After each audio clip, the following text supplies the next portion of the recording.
Israel ने ऐसा हमला किया है कि मिडिल ईस्ट में जंग की आंधी और तेज हो गई है। यमन के हूती विद्रोहियों ने पुष्टि की है कि इजरायली हवाई हमले में उनके प्रधानमंत्री अहमद अल रहवी मारे गए हैं।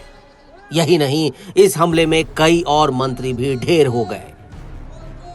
हूती कंट्रोल टेलीविजन ने बयान जारी करते हुए कहा कि इजराइल ने एक सालाना सरकारी समीक्षा बैठक को निशाना बनाया। उस वक्त प्रधानमंत्री के साथ दूसरे मंत्री भी वहीं मौजूद थे और सभी मौत के घाट उतार दिए गए।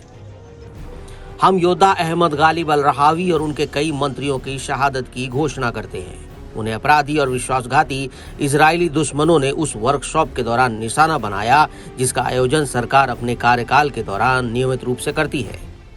ये हमला गुरुवार को हुआ था।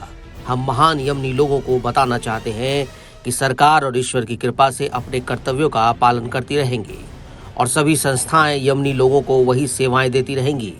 चाहे स्थिति कितनी भी गंभीर हो, इस पर कोई असर नहीं पड़ेगा।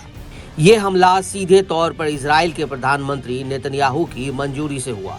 इजरायली रक्षा मंत्री Katz, IDF chief of staff Eyal Zamir और शीर्ष सैन्य कमांडरों ने रेड लाइन कम्युनिकेशन सिस्टम से ऑपरेशन को ग्रीन सिग्नल दिया था। यानी ये कोई रूटीन स्ट्राइक नहीं थी, बल्कि हूती के टॉप लीडरशिप को खत्म करने की बड़ी साजिश थी। इजरायली सेना ने दावा किया कि उन्होंने सना के पास हूती सैन्य अड्डे को ध्वस्त किया और उसके पहले 2 ड्रोन भी मार गिराए।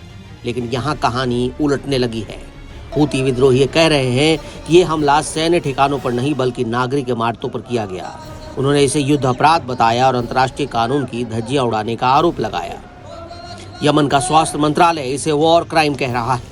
अब सवाल ये है, क्या नेतन्याहू ने बड़ी गलती कर दी है? क्योंकि प्रधानमंत्री और मंत्रियों की मौत की पुष्टि के बाद हूती संगठन कुछ और ज्यादा उग्र हो सकते हैं। कुछ ही दिन पहले हूतियों ने दक्षिण इजराइल पर मिसाइल दागने की जिम्मेदारी ली थी, हालांकि जिसे आईडीएफ ने नाकाम कर दिया था। लेकिन इससे साफ हो गया कि अब जंग सिर्फ गाजा या लेबनान तक सीमित नहीं, यमन भी सीधा मोर्चा बन चुका है। ईरान समर्थित हूती अगर खुले युद्ध में कूदे तो नेतन्याहू की मुसीबत कई गुना बढ़ जाएगी। ये वॉर सिर्फ एक प्रधानमंत्री की मौत का नहीं, ये उस ज्वालामुखी का विस्फोट है जिसमें मिडिल ईस्ट का नक्शा फिर से खून से रंगने वाला है। सवाल यही है, अब हूती क्या करेंगे? क्या इजराइल ने अपने खिलाफ एक नया मोर्चा खोलकर खुद को जाल में फंसा लिया है? और क्या नेतन्याहू ने सचमुच एक बड़ी गलती कर दी है?